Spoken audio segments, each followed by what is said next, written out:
Mechanics of solid la a rod 150 cm long and diameter 2 cm is subject to an axial pull of 20 kN. Young's modulus 2 × 10⁵ Newton per millimeter square. Find stress, strain, elongation of rod എന്നാണ്. അപ്പോൾ നമുക്ക് ആദ്യം length 150 centimetre, എല്ലാ സെൻറ്റിമീറ്ററിനെയും മില്ലിമീറ്ററിലേക്ക് കാണാം. 1500 millimetre, diameter 2 centimetre 20 millimetre. Force നമ്മുടെ axially ഒരു പുള്ളാണ്. Force 20 kilo ന്യൂട്ടനെ kilo convert ചെയ്യണം. എപ്പോഴും മില്ലിമീറ്റേഴ്സിലേക്കാണ് എഴുതേണ്ടുള്ളത്. പിന്നെ മോഡുലസ് യങ്സ് മോഡുലസ് എന്താണ് 2 × 10⁵. We know that stress and equation force by unit area. Force എന്ന് പറഞ്ഞാൽ force per unit area, force 20 kilo newton per unit area. ഏരിയയുടെ equation എന്താ? ഏരിയ ഡയമീറ്റർ തന്നാലുള്ള equation pi D square by 4 എന്നാണ്. So pi D square by 4 calculate ചെയ്യുമ്പോൾ area is equal to 100 pi എന്ന് കിട്ടും. D square by 4 100 pi millimetre square എന്ന് കിട്ടും. So ഇതിലേക്ക് സബ്സ്റ്റിറ്റ്യൂട്ട് ചെയ്യാം. So 100 pi millimetre square 100 pi area 100 pi ചെയ്യുമ്പോഴത്തേക്ക് അല്ലേ, ഫോഴ്സ് ബൈ ഏരിയ 100 പൈ ചെയ്യുമ്പോഴത്തേക്ക് we get the answer 63.662 newton per millimetre square. Force by area direct equation ആണ്. ഇനി സ്ട്രെയിൻ്റെ equation we know that strain is equal to change in length by original length, അല്ലെങ്കിൽ small e represent ചെയ്യുക strain. So change in length by original length. Change in length നമുക്ക് അറിയത്തില്ല, അത് അടുത്ത question ആണ് അല്ലേ. ഇലോങ്ങേഷൻ ഓഫ് റോഡ് ആണ് change in length. So നമുക്ക് അറിയുന്നൊരു കാര്യം യങ്സ് മോഡുലസ് എന്ന് പറഞ്ഞാൽ സ്ട്രെസ് ബൈ സ്ട്രെയിൻ ആണ്. സ്ട്രെസ് ബൈ സ്ട്രെയിൻ ആണ്. സോ ഇതിൽ നിന്നും സ്ട്രെസ് നമ്മൾ കണ്ടുപിടിച്ച് യങ്സ് മോഡുലസ് ക്വസ്റ്റ്യൻ തന്നിട്ടുണ്ട്. Strain we have to find strain by stress by Young's modulus E. സ്ട്രെയിൻ്റെ വാല്യൂ വി ഗെറ്റ് 0.000318 എന്ന് കിട്ടും. സ്ട്രെയിന് യൂണിറ്റും ഡയമെൻഷൻ ഇല്ലാത്തതുകൊണ്ട് അത് ശ്രദ്ധിക്കുക, യൂണിറ്റൊന്നും ഇല്ല.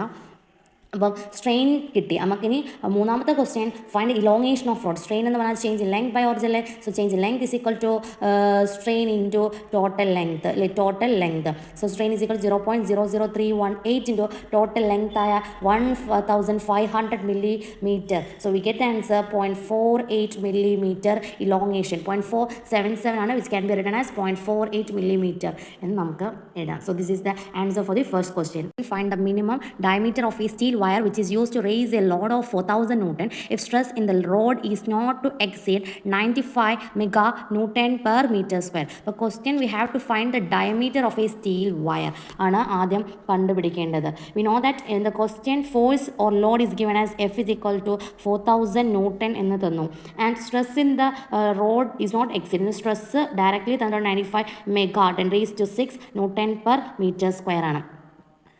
സോ എപ്പോൾ നമ്മൾ ന്യൂട്ടൺ പെർ മില്ലിമീറ്റർ സ്ക്വയറിലായിരിക്കണം എഴുതേണ്ടത്. ഇവിടെ newton per metre square, mega newton per metre square എന്ന് പറഞ്ഞാൽ എന്തായിരിക്കും? ഇതിന് നമ്മൾ ന്യൂട്ടൺ പെർ മില്ലിമീറ്റർ സ്ക്വയറിലേക്ക് കൺവേർട്ട് ചെയ്യണം. So 95 into 10⁶ newton per metre സ്ക്വയറിൻ്റെ മില്ലിമീറ്റർ. 1 മീറ്റർ എന്ന് പറഞ്ഞാൽ 1000 മില്ലിമീറ്റർ ആണ്. സോ ദ മില്ലിമീറ്റർ മീറ്ററിന് മില്ലിമീറ്ററിൽ കൺവേർട്ട് ചെയ്യാൻ വലിയ യൂണിറ്റിൽ നിന്ന് ചെറിയ യൂണിറ്റിലേക്ക് കൺവേർട്ട് ചെയ്യാൻ നമ്മൾ ചെയ്യുന്നത് മൾട്ടിപ്ലിക്കേഷനാണ്. സോ 10⁻³ ആണ് ഒരു മീറ്റർ. 10⁻³ മില്ലിമീറ്റർ. മീറ്റർ സ്ക്വയർ ആണ്ട് 10⁻³ ദ ഹോൾ സ്ക്വയർ. സോ 95 തന്നെ കിട്ടും ന്യൂട്ടൺ പെർ മില്ലിമീറ്റർ സ്ക്വയർ. ഇത് ക്യാൻസലായി പോകും. അപ്പോൾ sigma 95 newton per millimetre square ആണ്. ഞാൻ എഴുതിയെന്ന് പറഞ്ഞാൽ യൂണിറ്റ് കൺവേർഷൻ ഇമ്പോർട്ടൻ്റ് ആണ്, പ്രോബ്ലം തെറ്റോ അറിയില്ലെങ്കിൽ. So we have to find the diameter. We know that stress is equal to force by area. Force by area, area pi D square by 4. ഇനി നമുക്ക് D കണ്ടുപിടിക്കാം. D is equal to √P into 4P by sigma pi. അത് എങ്ങനെ കിട്ടുന്നത്? D square എന്ന് പറഞ്ഞാൽ D square അപ്പുറത്ത് പോകുമ്പോൾ 4P അല്ല, എഫും ഫോഴ്സ് P റെപ്രസെൻറ്റ് ചെയ്യാം. അപ്പം D square is equal to 4P by sigma pi. അപ്പോൾ D equal √4P by sigma pi. ഇതിൻ്റെ വാല്യൂ ഡയറക്റ്റ് സബ്സ്റ്റിറ്റ്യൂട്ട് ചെയ്യുമ്പോൾ 7.32 മില്ലിമീറ്ററിന് കിട്ടും അല്ലേ. പി നമുക്ക് തന്നിട്ടുണ്ട് 4000 ആണ്. സോ ഫോഴ്സ് P എന്ന് കൊടുക്കാം. പിന്നെ സിഗ്മയുടെ വാല്യൂ ഡയറക്റ്റ് ക്വസ്റ്റ്യൻ തന്നിട്ടുണ്ട്, നമ്മൾ കൺവേർട്ട് ചെയ്താൽ newton per metre square newton per millimetre square കൊടുക്കുന്നു. പിന്നെ നമുക്ക് പൈ 3.14 കൊടുക്കുമ്പോൾ 7.32 മില്ലിമീറ്റർ സ്ക്വയർ ആണ് ഇതിൻ്റെ ആൻസർ. മെക്കാനിക്സ് ഓഫ് സോളിലെ തേർഡ് ക്വസ്റ്റ്യൻ ആണ്. The safe stress for a hollow steel column which carries an axial load of 2.1 × 10⁻³ kN is 125 mega Newton per meter square. If the x external diameter of the column is 30 centimeter. Determine the internal diameter. അപ്പോൾ ക്വസ്റ്റ്യനിൽ നമുക്ക് എന്താണ് തന്നിട്ടുള്ളത്? Safe stress of A hollow steel column which carry axial load. അപ്പം force ഉണ്ട് 2.1 into 10 kilo newton ആണ്. കിലോയെ വീണ്ടും നമ്മൾ 10 ന്യൂട്ടൺ 2.1 into 10 ന്യൂട്ടൺ എന്നിടാം. Which carry axial load safe stress ഉണ്ട്. സ്ട്രെസ് എത്ര? 125 മെഗാ മെഗാ എന്ന് പറഞ്ഞാൽ 10 ന്യൂട്ടൺ per meter square തന്നിട്ടുണ്ട്. If the external diameter of the column is external diameter നമുക്ക് ക്യാപിറ്റൽ ഡി എടുക്കാം, internal diameter സ്മോൾ ഡി എടുക്കാം. external diameter of the column 30 centimetre ആണ്. അപ്പം മില്ലിമീറ്ററിൽ കൺവേർട്ട് ചെയ്യണം എല്ലാത്തിനും. So 300 millimetre. So internal diameter ആണ് question. So നമുക്ക് സ്ട്രെസ്സിന്റെ ഇക്വേഷൻ ഫോഴ്സ് ബൈ ഏരിയ എന്നറിയാം. ഫോഴ്സ് ബൈ ഏരിയ എന്നറിയാം. ഏരിയയുടെ ഇക്വേഷൻ ഇല്ലേ? ഫോഴ്സ് ഏരിയ എന്ന് പറഞ്ഞാൽ പൈ ഡി സ്ക്വയർ ബൈ 4. ഇവിടെ ഒരു നമ്മൾ എടുക്കുന്നത് ഒരു കോളം ആയതുകൊണ്ട് അതിന്റെ area pi capital D square minus small D square by 4. Capital D external diameter, small D internal diameter. സ്ട്രെസ്സിന്റെ അടുത്ത് P by pi capital D square minus small D square by 4 കൊടുക്കുക. സോ പി എത്ര? P substitute ചെയ്താൽ പിയുടെ value 2.1 into 10 by 3.14 capital D square ആയ 300 millimetre square minus small D square by 4 equal to എത്ര? Stress ഇടുന്ന 125 into 10 newton per metre square ആണ്. അവിടെ ശ്രദ്ധിക്കുക, ന്യൂട്ടൺ പെർ മീറ്റർ സ്ക്വയറിന് മില്ലിമീറ്റർ സ്ക്വയർ ആക്കാൻ വേണ്ടി മുമ്പേ മീറ്റർ സ്ക്വയർ അല്ലെങ്കിൽ മില്ലിമീറ്റർ സ്ക്വയർ ആക്കാൻ 10 the whole square 10 the whole square ചെയ്യണം. അപ്പോൾ എന്നാൽ ഇത് രണ്ട് ക്യാൻസൽ ആയപ്പോൾ 125 ന്യൂട്ടൺ പെർ മില്ലിമീറ്റർ സ്ക്വയർ തന്നെയാണ്. സോ ഇതിൽ നിന്നും നമുക്ക് സ്മോൾ ഡി എങ്ങനെ കിട്ടാം?